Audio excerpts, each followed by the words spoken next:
in cold open. This episode is part of a series about burnout, not as a personal failure, but as something shaped by systems, design, and culture. Here's a quiet test. If burnout is structural, then it isn't something people are failing at, it's something systems are producing. And that raises a very uncomfortable question. Who set the schedule that assumes late nights, or the headcount cap that shifts the load to the same few? Not for workers, not for caregivers, but for leadership. Because if exhaustion is built in, then someone somewhere is deciding what counts as acceptable cost. Intro: why this episode exists. Over the last 3 episodes, we've done something very specific. We named why everything feels harder. We asked who benefits from that exhaustion, and we looked closely at how burnout gets designed into systems. Today is different. Today isn't about diagnosing the problem. It's about asking a forward-looking question that almost no one wants to answer, honestly. If burnout is structural, what does ethical leadership actually look like? Not the inspirational kind, not the LinkedIn post kind. So where do we begin designing leadership that changes how systems behave? Before we continue, a quick note. This episode is for informational and educational purposes only. I'm not offering medical advice. I'm not offering mental health advice. I'm not offering legal advice. I'm not offering professional advice. We're talking about systems, leadership, patterns, not diagnosing individuals or telling anyone what they should do. If you're dealing with burnout, stress, or health concerns in your own life, then please talk with a qualified professional who understands your situation. Everything shared here is meant to offer context and clarity, not replace personal care or professional guidance. I want to start with a moment I've thought about a lot. It wasn't dramatic, no confrontation, no breakdown. I was in a role where everything depended on being reliable. I responded quickly. At midnight, the pings stacked. 1, then 3, then 10. Blue light on an empty desk. I covered gaps, I handled complexity. And one day, someone said, genuinely kindly, "We don't worry when you're on it. You always figure it out." That night, I had a choice. Escalate and wake another team, or accept scope creep and hold it till morning. I held it, and the trade-off landed on sleep. It was meant as praise, and it sat on sleep debt and a dinner I missed. But I remember thinking, figure what out exactly? Because there was never a moment when the system figured me out or made the cost visible. There was no pause, no check, no recalibration, just expectation. That moment didn't make me angry, it made me curious. And that curiosity is what this episode is about, turning a compliment into a question about structure. When people hear ethical leadership, they often imagine personal traits, empathy, integrity, good intentions. Those things matter. Traits help people, design helps everyone, but systems don't run on intentions. Culture statements are promises, defaults are protections, they run on decisions. Ethical leadership isn't about being kind inside a broken system, it's about being willing to change the system itself. Example, weekend guardrails, quiet hours by default, not by apology. Example, a buffer policy on sprints, 2 days of slack every cycle. Design is what repeats. Here's one of the quietest failures in modern systems. We say we care about people, but we measure cost, time, output, efficiency, throughput. Burnout happens when care is verbal, but cost is structural. Caselet, we care. The on-call rotation keeps the same 2 people up most nights. Dashboards look even, sleep debt doesn't. Caselet, we care. Deadlines skip buffers, slips turn into heroics. If care isn't resourced, it's rhetoric. Where does the spreadsheet end and the person begin? Let's lighten this for a moment. Buzzword bingo, anyone? You know that email that starts with, "We value your well-being," and then immediately asks for more flexibility, tighter deadlines, weekend availability, one last push. That's not ethical leadership. That's emotional language doing structural work. It's the corporate equivalent of, "We see you struggling, now please struggle a little more." Cue the all hands. We're a family, so we'll all pitch in this weekend. Translation, unlimited chores. Reality, capacity is finite. Fix, staffed rotations and clear handoffs. Autonomy. Translation, do it however you want by Friday. Reality, scope expands when buffers are invisible. Fix, scope sprints with buffers. Heroic effort. Translation, we plan badly. Reality, when exceptions become defaults, burnout scales. Fix, weekend guardrails and quiet hours by default. Care isn't the subject line, it's the structure. Care lives in calendar, staffing, and scope. Here's the reframe. Leadership is system design. Design equals defaults, limits, feedback, and recovery. It's not about managing people, it's about designing conditions. Conditions you set before the work begins. Use a quick pre-launch checklist. 1, are limits visible? 2, is recovery built in? 3, is pace negotiable? 4, does authority match responsibility? 5, do alerts have off-ramps? A small vignette, add 2 buffer days, map escalation paths, shift incident ownership. Faces relax. Delivery gets predictable. Try this checklist on your next sprint or meeting. Technology makes leadership easier and harder at the same time. Easier because metrics are visible, digest bundle noise. Performance is trackable, trends over time, not every ping. Feedback is instant. When batched, attention can breathe. Harder because strain becomes abstract. The person disappears behind graphs. Pressure becomes ambient. The room hums like weather. Accountability diffuses. Everyone's watching. No one is responsible. Dashboards glow at midnight. Circadian rhythms pay the bill. Badges tick upward. Cognitive load keeps borrowing tomorrow. Green dots promise presence. That dot isn't a person. The system hums and people try to keep up. We see the top line. We miss the toll. We can count outputs. We can't feel the weight. Ethical leadership in a tech-mediated world means asking, what is this system asking of people when no one is watching? Are notifications batched, or do pings train a flinch? Are red zones tuned to human meaningful thresholds, not panic? Does always on erode boundaries or protect them? Does the pager rotate fairly, or does judgment get tired? That question is rarely asked, and it's almost never measured. If leadership is system design, then tech is the terrain. Design the terrain to show limits, not just numbers. Set notification windows. Pace is negotiable, not perpetual.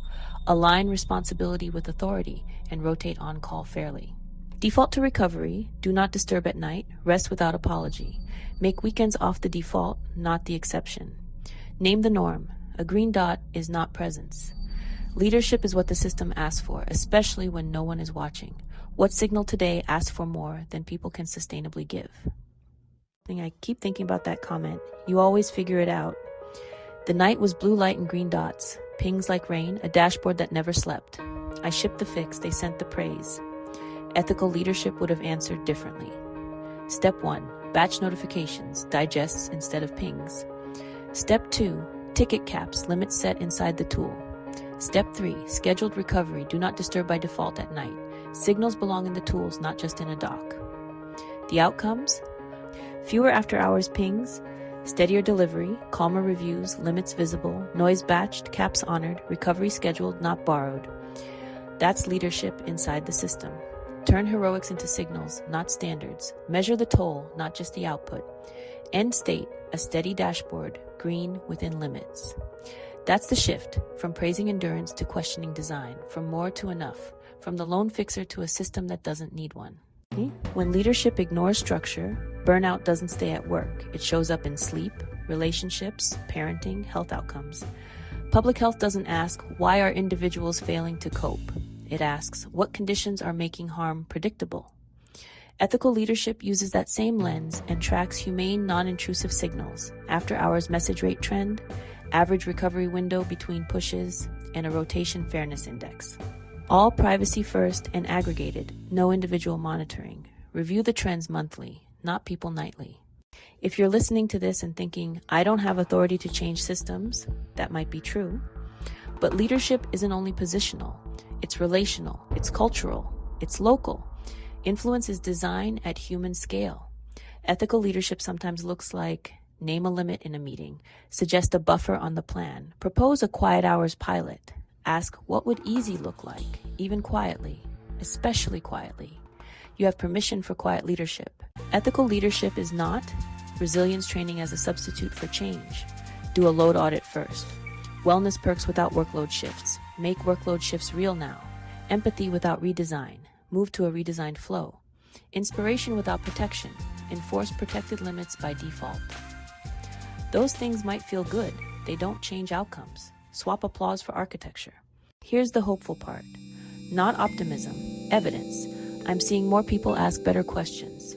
Not, how do we get more out of people? But, what does this system require? And is that reasonable?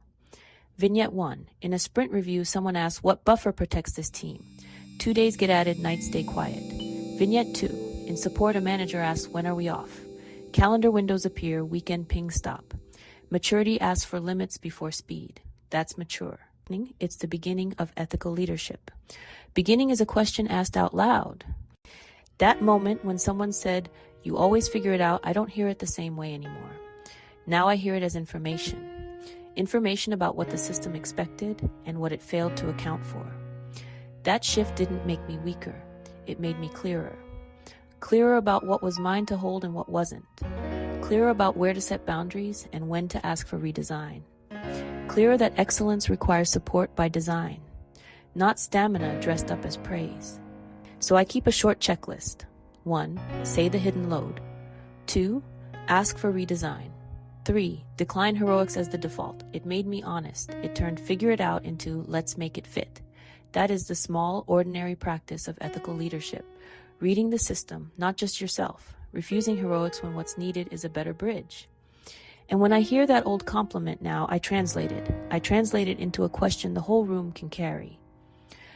What did we assume someone would absorb, and how can we design so they don't have to?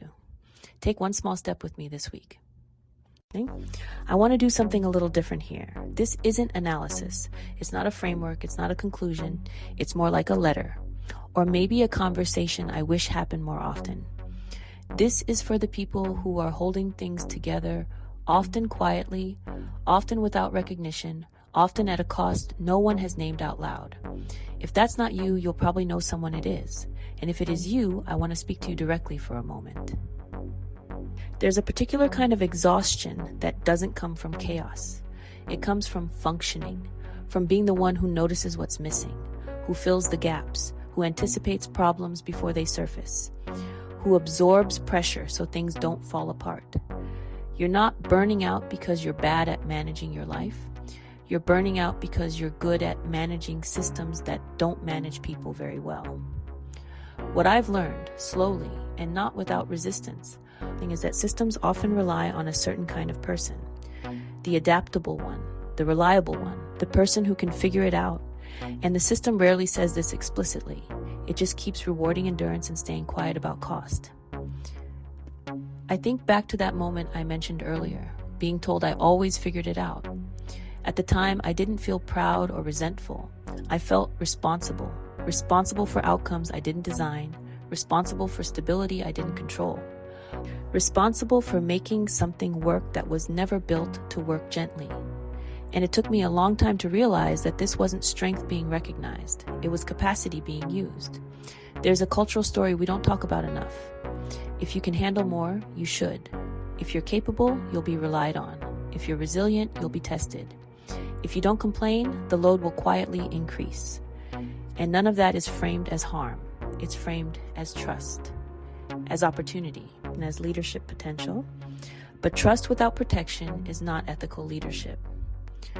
One of the hardest things to unlearn is the idea that exhaustion means you're failing at something, especially when everyone around you looks fine, especially when the system keeps rewarding your output, especially when there's no obvious breaking point. But burnout doesn't always announce itself loudly. Sometimes it just shows up as a shorter fuse, less curiosity, less patience for things you used to care about, a quiet sense of being diminished. And because you're still functioning, no one sounds the alarm, including you. This is where public health thinking matters. Because public health doesn't ask, why didn't this person cope better? It asks, what conditions made this outcome predictable?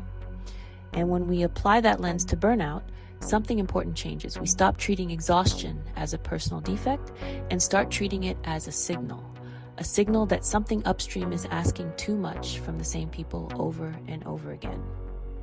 I want to be very careful here. This isn't about blaming leaders individually. It's about understanding what leadership actually does. Leadership shapes pace, expectations, defaults, what gets rewarded, what gets ignored. And when leadership avoids structural responsibility, the cost doesn't disappear. It just travels downward, into bodies, into homes, into relationships, into health. If you're listening to this and thinking, I don't have the authority to change any of that, you might be right. But authority isn't the only form of leadership. Leadership shows up in what you normalize, what you refuse to internalize, what stories you stop telling yourself. Sometimes the most radical shift is not fixing the system, but stopping yourself from carrying its failures silently. I wish someone had told me earlier that constantly figuring it out wasn't a personality trait. It was a role. Not aggressively, not performatively, but honestly. So if this series has done anything, and I hope it has done this, helped you see that your exhaustion is not random, not imaginary, not shameful. It has a structure, it has a logic, it has a context. And understanding that context doesn't mean you suddenly know what to do next. It just means you stop asking the wrong question. You stop asking what's wrong with me, and you start asking what is this system asking of me, and is that reasonable? You don't need to answer that today. You don't need a plan. You don't need to turn this into action or resolution or change. Sometimes clarity is enough. Sometimes naming the pattern is the first moment of relief. This episode, this whole series, was never about telling you how to live differently. It was about giving you language for something you already felt. If that language helps you feel even slightly less alone inside it, that's enough for now. Hold that clarity with you as we step into what this episode is asking. This episode isn't asking you to fix anything. It's asking you to notice. Notice where great hustle is covering a design gap. Where they always pull it off is code for we didn't plan for them. Where endurance gets trophies but causes don't get root cause. Where burnout is treated like weather, not architecture. Ethical leadership starts there, in the quiet recalibration, in translating compliments into questions, in replacing heroics with better bridges. If you want a place to begin, in meetings, what did we assume people would absorb here? In planning, what failure would be useful to make visible? After incidents, what would this look like if it were easy to do well? You don't have to be the fixer, be the noticer. Name the tension, invite co-ownership, nudge the design. Noticing aims at systems, not people's worth. Small, ordinary acts of clarity are not small in effect. Here's a small next step ladder. Say it once. Write it once. Schedule one redesign conversation. Let the room carry the question with you. That's the work. Gentle, precise, doable. Notice, name, invite, adjust. January asked us to slow down and look under the noise, harder, because the load outgrew the buffers. Who benefits when strain gets normalized? Built in because systems reward speed over slack. What leadership requires? Design that protects limits. None of this needs perfection. It needs honesty. Honesty about the load, about the gaps, about the trade-offs we stop naming. So here's our simple carry forward. One noticing, you'll say out loud, we assumed late pings were fine. They're not. One redesign chat, put a buffer on the deadline and a cap on tickets. One boundary, quiet hours by default, not by apology. Then a 10-minute monthly review. Scan the 3 questions. Retire one heroic workaround. Replace it with a real step in the flow. Enable one default, like auto quiet hours or ticket caps. Ask what would this look like if it were easy to do well. If you need a mantra for the year, fewer heroics, better bridges, shared load. Invite co-ownership. Nudge the design. This is not a sprint, it's a practice. And practice begins with honesty, today. We'll be here, building it with you, one precise step at a time. What responsibility comes with knowing this? If this episode hit close to home, I created something for moments like this. It's called the Clarity Vault, 5 voice-led audio prompts designed to help you reset, not power through. You can check it out in the show notes.